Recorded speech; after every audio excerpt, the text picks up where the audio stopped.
My YouTube channel Easy365 Learning, and today I will introduce you to the key email authentication techniques that we have in Office 365 such as SPF, DKIM, DMARC and ARC, and we will learn how these techniques work together to protect email communications and prevent fraud and abuse. Let's start reviewing the topics that we will cover today. So we will begin with the fundamentals of email authentication, then move on to a discussion of SPF, DKIM and DMARC in detail, exploring how they will work, their syntax and how the related records are published in the DNS host. So if we talk about the email authentication, it is also known as email validation, which is a group of standards to identify and prevent the delivery of email messages from false senders, that is also known as spoofing. This helps in protecting the integrity of email messages from senders in your domains so that recipients also feel confident that the messages from senders in your domain really came from you. The standards that it include are Sender Policy Framework, that is SPF, which defines what all email servers are authorized to send email on behalf of the domain. The second one is DKIM, that is known as Domain Key Identified Mail. It utilizes a domain to digitally sign parts of the message, ensuring the content hasn't been tampered during transit. Then we have DMARC, that stands for Domain-Based Message Authentication, Reporting and Conformance, which specifies actions for email that fail SPF or DKIM checks for the domain senders and defines where to send the DMARC reports. Last but not the least, we have ARC, that stands for Authenticated Received Chain. So it retains the original email authentication information when services modify messages in transit, enabling the destination email server to authenticate messages that would otherwise fail DMARC. It's really essential to understand that these concepts or these standards are interdependent and work together to provide the most effective protection against spoofing and phishing attempts. Now let's see what SPF is and how it works. So Sender Policy Framework, or SPF, is an email authentication technique that allows domain owners to specify which hosts are authorized to send emails on their behalf. It also helps validate mails sent from your organization to prevent spoof senders that are used in business email compromise, ransomware, and other phishing attacks. Let's now explore how it works, and then we'll take a look through syntax of the SPF record and how it's added in the DNS host or DNS manager. Now let's take a close look through this diagram that I have put here to understand SPF concept. So assume an organization that's abc.com and they have added an SPF record in the global DNS. So assume that there's an email server through which abc.com will be sending an email, and the server IP address is 10.0.0.1.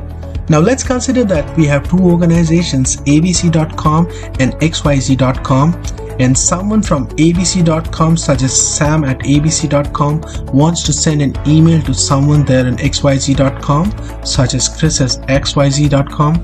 So when Sam sends an email to Chris, there are certain attributes that are added to the email header when processed by ABC mail server. These attributes include sending IP address, from address, to address, and the return path. Upon receiving the email, the recipient email server will examine the return path, that is sam at abc.com, and at this point the recipient server knows that the email has come from abc.com. But how does the server verify that if the connecting IP address or the sending IP address belongs to the abc.com domain? To do this, the recipient server will query the public DNS of abc.com using the domain name from the from address. So the public DNS will return the SPF record details for abc.com, and the recipient server will check whether the connecting IP address or the sending IP address is included in the SPF record or not. And if the sending server's IP address is found in the SPF record, the SPF check will pass and the email will be routed to Chris's inbox. However, if the IP address is not listed in the SPF record, the SPF check will fail and the email will be marked as spam, or the recipient server will handle the email according to its spam filtering policies. So this is the basic concept of how SPF authentication works. Now let's take a look through the syntax of the SPF record and how to create one.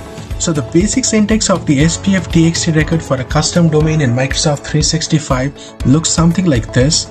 So it is v equals to SPF1 And then we have the valid mail sources that will be sending emails on your behalf. And then we have the enforcement rule. So a typical SPF record for Office 365 domain looks something like this, that is v equals to SPF1 include : spf.protection.outlook.com-all, where v equals to SPF1 identifies a TXT record as an SPF TXT record.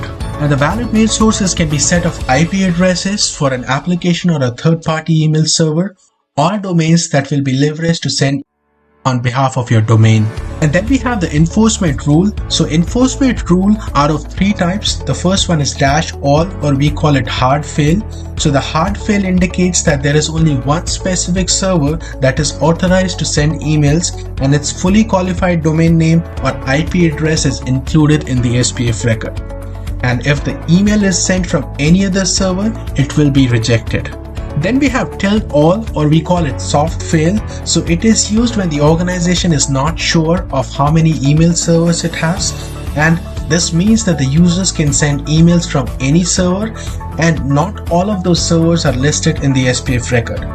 It allows for more flexibility but still flags emails from unauthorized servers as suspicious. Last but not the least, we have $all. We also call it neutral, and it's meant only for testing purposes and is not used in production environment.